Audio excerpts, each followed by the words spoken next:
O ouro é provavelmente um dos ativos mais direcionais no mercado como um todo, tanto nacional quanto internacional, e por causa disso ele funciona muito bem com indicadores de tendência, rastreadores como médias móveis e vários outros. Alguns de vocês mandaram mensagem nos últimos vídeos pedindo uma aula sobre SAR Parabolic, e é isso que eu vou fazer aqui hoje. Eu vou mostrar para vocês como que você utiliza essa ferramenta que está aqui na minha tela, e eu vou utilizar o estudo em cima do ouro, que é um ativo que é muito direcional, ele trabalha muito em tendência. Vou colocar até um gráfico de 15 minutos, você vê uma tendência de alta. O gráfico de 1 hora ele até corrigiu um pouquinho nas últimas semanas, mas se você pegar o gráfico diário, por exemplo, você vê que o ouro é um ativo que constantemente tem valorizado, e até quando ele está numa tendência de queda, ele tende a fazer boas movimentações de tendência de baixa também. Então ele é um ativo que, quando é para perder valor, ele perde com força também, mas na maioria das vezes ele está, obviamente, ganhando valor, como tem feito muito ao longo dos últimos anos. Se você gosta desse tipo de conteúdo, não esqueça de se inscrever aqui no meu canal, deixar o like no vídeo e compartilha com aquele seu amigo que não sabe operar tendência de ouro. Eu já estou com o indicador aqui na minha tela, mas antes de eu abrir as propriedades e começar a te explicar como que ele funciona, eu vou abrir um vídeo aqui que a gente vai ver junto e eu vou fazendo alguns comentários sobre como que ele funciona. O SAR Parabolic, então, desenvolvido pelo Wes Wider, foi um indicador onde tem o objetivo de permanecer no mercado sempre, ou na ponta da compra ou na ponta da venda. É daí que vem esse nome SAR, Stop and Reverse, ou seja, estopar e reverter. Pensa o seguinte, cara, normalmente o que se... Caramba, esse indicador, a ideia dele basicamente, então, só para você entender, ele parte do princípio que você vai estar sempre posicionado. Ele vai te dar um sinal de compra e ele não vai te dar uma condição para você simplesmente parar de operar. É tipo, ou você vai estar comprado, o mercado vai subir e lá em cima você vai virar vendido para tentar pegar uma queda, ou você não faz nada, fecha o computador e vai operar CDB. Basicamente, ele é um indicador que é para e reverte, né? Então, tipo, comprei, subiu, virou vendido, caiu, virou comprado, subiu, virou vendido e aí você vai embora. É uma ferramenta que pode ser muito boa também para você utilizar como ferramenta para stop. Ou seja, entrei numa operação por outro gatilho, por outro motivo. E aí você usa o SAR como preço que você vai colocar o seu stop. Então, conforme o mercado vai andando, você vai movimentando o seu stop com esse indicador. se espera depois que tu tá comprado e o ativo sobe, é finalizar a operação. Comprou nos 10 reais, aí o ativo foi lá pros 30, aí tu ganha 200%, aí tu finaliza ali nos 30 e tchau, vai esperar o próximo movimento. Na média, os sistemas funcionam assim. Mas os sistemas stop and reverse, eles funcionam de maneira que nós vamos estar sempre posicionados no ativo. Ou seja, eu comprei nos 10, vendi nos 30, mas ao invés de eu simplesmente vender as minhas posições compradas, eu vou agora vender mais uma vez e vou estar novamente exposto no ativo, buscando agora a desvalorização. Por exemplo, eu comprei 1000 ações a 10, vendi 1000 ações a 30. Agora, para eu estar exposto, eu vou precisar vender mais ações. Então, digamos que eu venda mais 1000 ações. Então, se o ativo cair, eu vou estar ganhando dinheiro. Preciso estar sempre comprado ou vendido, comprado ou vendido. No lucro ou no prejuízo, eu tô sempre assim. Tem vários sistemas que funcionam dessa Pô, eu não gosto não, sendo muito sincero. Mas estamos vendo como é que o indicador funciona, né? Mas eu não gosto dessa ideia não, já sou muito sincero. maneira, inclusive, o das médias móveis. Aqui no SAR parabólico, então, teve esse batismo de parabólico, foi em virtude da forma que o indicador acaba sendo plotado no gráfico, um formato parabólico como nós temos aqui. Repara que lembra esse formato. O SAR parabólico... Não entendi por que isso aqui significa ser algo parabólico, só porque tem bolinha, não parece uma antena parabólica. Na minha cabeça é isso. Antena parabólica não parece isso aqui, então tá bom. São essas bolinhas. E, de maneira bastante superficial, as bolinhas indicam a tendência do ativo. Se as bolinhas estão abaixo dos candles, significa que o ativo está em tendência de alta e, portanto, tu deve ficar comprado buscando, então, a alta do ativo. Se as bolinhas estão acima, o ativo está em tendência de queda e, portanto, tu deve ficar vendido buscando a queda no ativo. Bolinhas acima, vendido. Bolinhas abaixo, comprado. Acima. Lembra muito o indicador High Low que eu já trouxe aqui para vocês, né? Tem até um próximo vídeo que a gente vai trazer aqui, dele também, do Lourenço também. O Lourenço tem muito conteúdo bacana, muito legal, se vocês quiserem aprender aí, tem muito conteúdo bacana no canal dele, que mostra basicamente esses outros indicadores, né? O High Low, que parece muito com ele, e a gente vai trazer uma reflexão daqui a pouquinho interessante. Vendido, abaixo, comprado. Mas o que tem de especial nesse indicador é algo que ele foi muito inteligente, onde ele chamou de fator de aceleração. Olha só, pra eu falar contigo sobre isso, preciso que tu entenda como o SAR é construído, e eu te garanto que é assim, ó, super simples, é 3 mais 5, cara. Essa é a matemática do indicador. Olha isso. Eu tenho aqui, então, o SAR. Chamei de SAR 1, essa primeira bolinha. Como é que vai ser construída a segunda bolinha aqui? Olha só, muito simples, cara. O SAR 2 vai ser o SAR 1 mais a distância da máxima do candle do SAR 1 até o SAR 1. Ou seja, se eu tenho a máxima desse candle em 14 e essa bolinha aqui em 10, qual é o SAR 2? Olha a simplicidade, cara. É 10, que é o SAR 1, mais 14 menos 10. Então, o SAR 2, em tese, aqui seria 14. Não é 14, em virtude do fator de aceleração. Esse fator tá justamente descrito aqui no livro dele, que se chama Novos Conceitos Caramba, livrão tipo Barça aqui, né? Olha, capa dura e tudo. de sistemas de análise técnica do próprio Wells. Caramba, hein? Vai ficar muito simples de entender como funciona esse cara aqui e a importância nesse exemplo. Olha isso. O que é o SAR? Bom, nós temos então que o SAR 2 é igual ao SAR 1 mais a máxima do candle 1 menos o SAR 1. Até aqui, tudo tranquilo. Aqui tem um elemento, então, que se chama fator de aceleração, onde ele vai multiplicar o fator por todo isso aqui. Ou seja, ao invés de nós termos aqui os 10 mais o 14, os 14 vão ser multiplicados pelo fator de aceleração. E o que é esse cara? É um cara que vai nos determinar o quão forte está indo a tendência, e ele é um número. É um número que o Wells Wider sugeriu ser de 0,02 e que pode ser aumentado conforme uma movimentação específica do mercado. 10. Todas as plataformas que você coloca, o SAR parabólico, ele vem de fato com esse fator de aceleração 0,02. Vou já mostrar para vocês lá na plataforma, tá? mais 0,28 vai me dar, então, 10,28. E agora eu vou te mostrar um exemplo prático e tu vai entender por que é tão importante o entendimento desse fator de aceleração. Repara aqui, tem o Bitcoin no gráfico de 1 hora, tenho aqui o primeiro SAR. Olha como, conforme a tendência vai acontecendo, a distância entre as bolinhas vai aumentando. Olha, conforme o mercado vai subindo, produzindo novas máximas, a aceleração do SAR, o quanto ele vai se aproximando dos candles, vai ficando cada vez mais rápido. Isso acontece em virtude do mercado produzindo novas máximas, que está dentro do indicador. Muito legal. Deixa eu mostrar para vocês na plataforma agora. Então, já tô com ela aqui, você percebe realmente, ó, que quando o mercado pega uma aceleração, ou seja, quando ele se desloca e você tem máximas cada vez maiores, o espaço entre cada bolinha vai aumentando. Ele vai aumentando, o mercado vai ficando cada vez mais esticado. É como se o mercado começasse a andar e o SAR parabólico falasse assim: porra, eu tenho que acelerar o passo aqui, porque o bicho tá indo embora sem mim. E aí ele começa a desenhar justamente essas bolinhas mais apressado, digamos assim. Ele acelera mais para perto do preço. E obviamente que quando isso acontece, quando o mercado faz uma pequena correção, ele já se adapta. Ele volta aqui para cima quando a mínima do candle fica abaixo do cálculo que seria onde deveria estar a próxima bolinha. Então essa próxima bolinha, contando com o fator de aceleração, era para estar, por exemplo, aqui em cima. Só que o mercado está com mínima abaixo. Então ele, opa, tá bom, já vamos virar. E recomeça o cálculo daqui de cima. E óbvio que quando você tem um mercado não muito direcional, o mercado começa a ficar mais horizontal, você vai ter essa movimentação errática, essa sinalização poluída, como a maioria dos rastreadores de tendência fazem, mas eu senti até que ele tá padrão aqui, tá? Agora sim eu vou abrir as propriedades aqui para vocês e a gente vai dar uma olhada. Você vai perceber que o fator de aceleração tá 0,02 e aqui ele ainda traz para mim o limite de aceleração. Aí eu quero mostrar para você como que funciona esse fator de aceleração de uma forma que você possa configurar esse indicador SAR parabólico da melhor forma para você identificar as oportunidades do mercado. Desse modelo aqui, eu acho ele muito errático. Repara como aqui ele mandou comprar, aqui mandou vender, comprar, vender, comprar. Cara, eu não gosto disso aqui. Assim como no High Low, eu gosto de um indicador que, por mais que ele possa me dar sinais um pouquinho mais atrasados, mas que ele filtre a movimentação maior de uma maneira mais devagar. Ou seja, eu vou, por exemplo, tirar esse 2 e colocar um número menor. No High Low, por exemplo, a gente quando quer que esse indicador faça uma leitura mais devagar do todo, a gente aumenta o período. Aqui você diminui o período para que ele se movimente de uma forma mais lenta. Repara que eu vou colocar o número 1 aqui agora, ou seja, menor. Aplicar, opa, repara como ele já resumiu um pouco esse monte de errado que estava aqui. Eu vou agora apagar esse 1, vou colocar um 0 e vou colocar um 0 para a direita, o número 5, ou seja, menos do que o 0,01 que tinha aqui. Então eu coloquei 0,005. Olha só, olha como ele já tem movimentações menos erráticas. Ele já demora mais para ficar me dando aqueles sinais falsos. Em contrapartida, ele acaba se tornando uma ferramenta extremamente mais atrasada em alguns momentos. Eu vou te dar o exemplo aqui agora dessa movimentação em que ele veio me dar uma oportunidade de venda. Cara, nesse último candle, o mercado voltou isso tudo, vai 7,8 pontos. Caiu mais um pouquinho, mas muito pouco. E aí, nessa movimentação de alta, olha isso, ele só veio mostrar para mim, o mercado vai voltar a fazer a movimentação de alta, cara, aqui em cima. Ele demorou isso tudo. Mas aqui atrás, ó, ele foi bem rápido. Aqui, pô, nesse candle ele já mostrou para mim o início da movimentação e eu consegui surfar.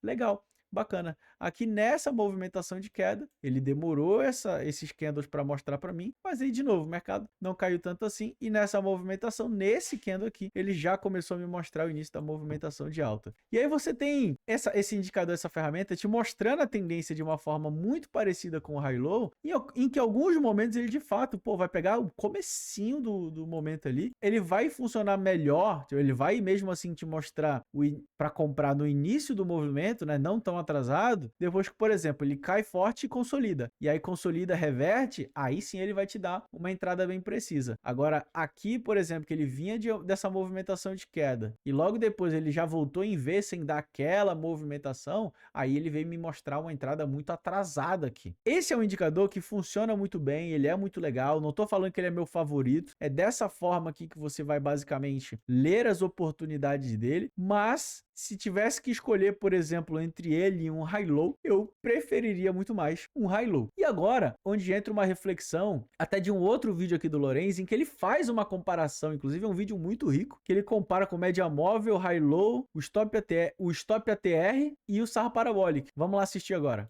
De todos esses testes, qual foi o melhor indicador, Lorenz? No que tange a tática. E o like.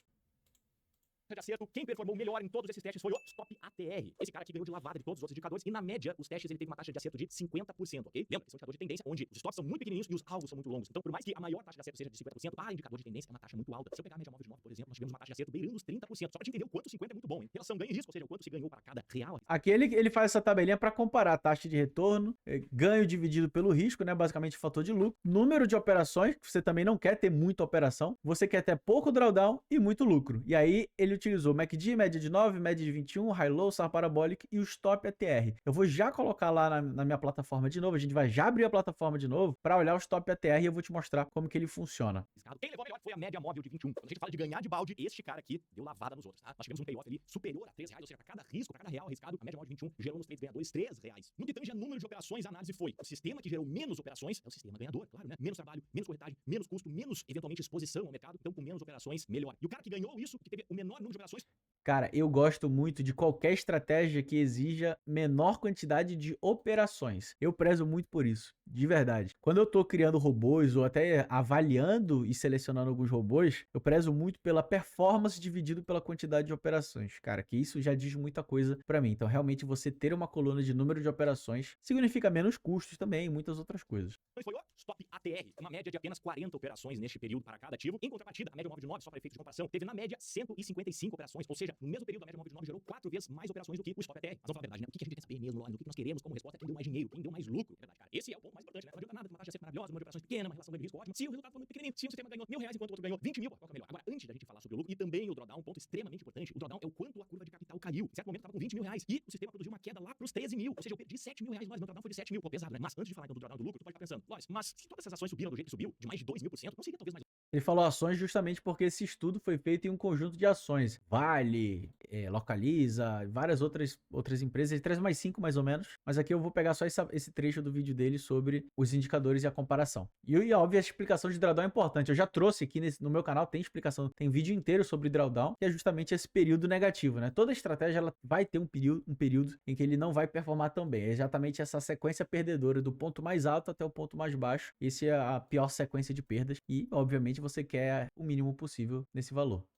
Mas lógico, eu ter simplesmente comprado a ação em 2017 e ter esquecido ela e tá com ela até hoje, em 2023, eu não teria ganho mais dinheiro do que algum desses 6 indicadores. Ou seja, o buy and hold não teria batido algum desses 6 indicadores. Se tu pensou isso, cara, excelente, merece um joinha aqui embaixo, curtida, porque a gente precisa, assim, na hora de fazer os backtestes, pra ver se faz sentido, né? Se eu deveria estar aplicando todas as estratégias, toda essa trabalheira, do que simplesmente comprar. Eu vou primeiro finalizar aqui o drawdown e o lucro, depois eu vou responder essa importante pergunta. Então fica comigo que a gente já tá quase no final. No quesito drawdown, o sistema que teve o menor drawdown, aquele que entregou a menor queda da curva de capital, foi o Stop ATR também. Esse indicador tá dando banho. Claro que o lucro ainda, né, é o que mais conta, mas por enquanto o Stop ATR tá bem demais, acertou mais, teve menos número de operações, teve menos declínio no drawdown e sim, maior lucro também, junto com a média móvel de 21. Foi um empate técnico que aconteceu aqui, tá? Foi uma diferença realmente de algumas centenas de reais, que dentro das milhares de reais faz pouquíssima diferença. Então eu pontuei a média móvel de 21 e o Stop ATR da mesma forma, o que garante o Stop ATR como o melhor indicador testado. E aqui agora eu tô com o indicador Stop ATR na minha tela e eu quero te mostrar como que ele funciona. Vou clicar 2 vezes aqui pra gente abrir as propriedades e basicamente ele faz um cálculo de uma média móvel adicionando o desvio padrão. Ele é basicamente como se fosse a banda de Bollinger, só que ele é ilustrado de uma forma diferente, mas ele vai levar em consideração o desvio padrão, que é um número estatístico, é um número que você vai pegar uma amostra e aí o tamanho dessa amostra você define pelo período da média e ele vai identificar qual foi o padrão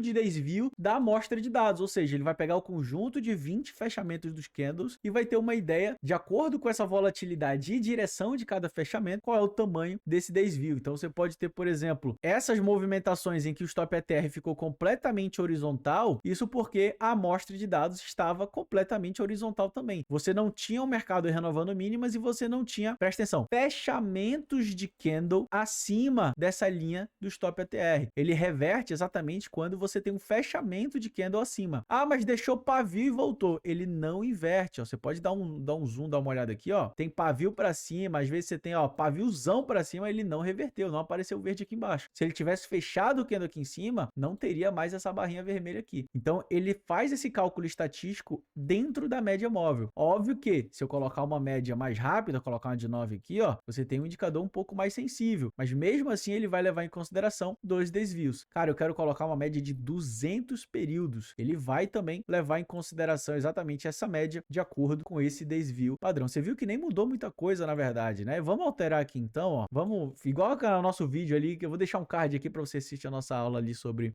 banda de Bollinger. Vou colocar 3 desvios. Então, na banda de Bollinger, Bollinger, quando a gente coloca 3 desvios padrão, a banda alarga. Porque a gente está analisando um histórico mais vasto, né? A gente está analisando uma possibilidade maior de o preço estar negociando dentro daquela banda. Mas isso aqui não é banda, então vamos ver o que acontece aqui no Stop ATR. Ah, ele ficou mais atrasado. Então, quanto maior o desvio você colocar, mais atrasado ele fica, ó, mais ele resume essas movimentações. Ou seja, Amazonas, eu quero deixar um stop folgado para minha operação, porque eu quero tentar surfar o máximo possível. Vamos até colocar aqui, ó, vamos fazer um estudo. Isso aqui é o gráfico do ouro, né? Pô, ele identifica bem a tendência para mim, mas pode ser que ele fique um pouco atrasado, né? Por exemplo, o mercado fez toda essa movimentação de alta e só aqui em cima que ele começou a mostrar, ó, realmente a gente está quebrando estruturas, digamos assim, né? Estamos quebrando parâmetros e padrões para começar uma movimentação de alta. De fato, foi bem no início ali, né? Se você parar para analisar o contexto todo, mas obviamente que é bem menos sensível do que se eu tivesse, por exemplo, vou colocar um agora. Lembra que estava 2, eu vou colocar um. Ah, e você já tem um stop ATR muito mais oscilado, né? Você já tem ele oscilando muito mais para cima, para baixo, para cima, para baixo, ele já muda com maior velocidade. Olha que eu tô com 200 períodos. Engraçado que eu mexi no período e não mudou muita coisa, ó. Coloquei 20 períodos agora, 10 vezes menos, e ele não muda muito. Interessante. Se eu mudar o tipo, por exemplo, colocar um ponderado aqui, ó, também não muda muita coisa. O Wells Wilder, se eu não me engano, que já dá uma alterada um pouquinho, mas muito pouco, muito pouco. Vou colocar 2 desvios aqui de novo, que era o padrão, e aí você já tem mais ou menos uma ideia. Cara, eu não quero nem 2 nem 3, eu quero 2,5. Você pode fazer nesse teste, cara, realmente, ó, deu uma filtrada mais legal, gostei, vou utilizar mais isso. E lá naquele vídeo do Lorenz, ele fez uma comparação disso aqui, deixa eu colocar a aritmética. Ele fez uma comparação desse indicador com o Sarra Parabólica, High Low e aqueles todos os outros. E a gente pode utilizar isso aqui também como uma ferramenta de entrada na operação. O Stop ATR, o próprio nome já diz, né? Stop ATR. ATR significa Average True Range, ou seja, amplitude real média. Ele leva em consideração a amplitude dos candles, o fechamento, máximas e mínimas do candle e, obviamente, a direção de cada fechamento do mercado para identificar a direção. Então, eles têm algo em comum que é justamente essa escadinha embaixo, igual High Low, igual Sarra Parabólica. Mas esse indicador aqui, ele é muito mais usado como também aquela ferramenta que eu comentei com você sobre onde que eu vou colocar o meu stop loss. Vou dizer que a maioria das pessoas que utilizam o Stop ATR é para ser uma ferramenta que auxilia ele a colocar o stop loss. Ah, entrei numa operação, onde está meu stop? Está abaixo se eu estou comprado, ele vai estar vai estar abaixo do stop ATR. Se eu estou vendido, ele vai colocar acima aqui, por exemplo. Ah, vendi, meu stop vai estar acima do ATR. Ah, o mercado caiu, meu stop está aqui. Ah, beleza, saí no 0 a 0 que seja. Pô, virei comprado no ATR, onde está meu stop? Está abaixo do ATR. Então, é dessa forma que você pode utilizar essa ferramenta para você também operar a favor. Cara, identifiquei aqui, ó, reversão. Mas, de novo, o indicador, ele serve para ajudar a gente a entrar numa operação. Não estou dizendo que você tem que obrigatoriamente ignorar todos os sinais de mercado. Em algum momento você vai realmente analisar o contexto e vai entender assim, ó, cara, de fato, a movimentação, por exemplo aqui, cara, a movimentação tá muito mais forte de alta. Eu tinha essa estrutura aqui, ó, pô, eu tinha essa estrutura de topos e fundos, o mercado foi e rompeu. Vai fazer o seguinte, eu vou priorizar completamente as compras, porque eu sei que a tendência do diário é de alta, a tendência do semanal é de alta. Então, o ouro vem há muitos anos em tendência de alta. Então, vamos fazer o seguinte, dentro desse contexto, eu vou priorizar operações de compra. Não que ele não vá mais mostrar para mim uma tendência de baixa, mas eu tô vendo que eu tô, ó, opa, eu tinha esses topos e fundos, rompi. Cara, eu vou priorizar compras. Ah, mas ele deixou essa vendinha. Cara, eu vou priorizar compras. Eu vou priorizar para comprar depois que o indicador mostrar para mim uma escadinha verde abaixo do preço. Obviamente, você vai ter todo o cuidado ali para não ficar entrando atrasado, né? Você configura ele dentro da velocidade que você vê que vai fazer mais sentido. Coloquei 2 ali de novo. Cara, legal. Pô, vou comprar aqui, surfar essa movimentação. Vou comprar de novo, tentar surfar essa movimentação mais forte a favor da tendência maior, a favor da tendência primária. Ah, começou, opa, caramba, comecei a medir aqui, ó. Pô, estranho, hein? Não conseguiu renovar esse topo, já começou a perder frequência de fundos. Ah, eu posso voltar a priorizar uma operação de venda. Deixa eu ver se eu consigo aí, pô. E aí você vai tomar stop, porque o mercado vai seguir a tendência de alta depois. Olha só como as coisas são, né? E aí, opa, beleza. Ah, então voltei para a tendência de alta, porque eu já não conseguia ganhar esse topo, agora eu ganhei. Então, tendência de alta novamente, vambora para cima. E aí, você usa esse indicador dessa forma para você operar a favor da tendência. Óbvio, sempre analisando direção de topos e fundos, faz todo esse estudo, não utiliza o indicador de forma cega para evitar que você faça muitas operações e operações não muito boas, né? Então, se você gostou desse vídeo, não esqueça de deixar o like, comenta aqui embaixo o que você achou e qual foi desses aqui o indicador que você acredita que mais vai te ajudar nas suas operações. Não esqueça de se inscrever, deixa o like no vídeo e valeu, tchau, tchau. Assiste esse próximo vídeo aqui, ó.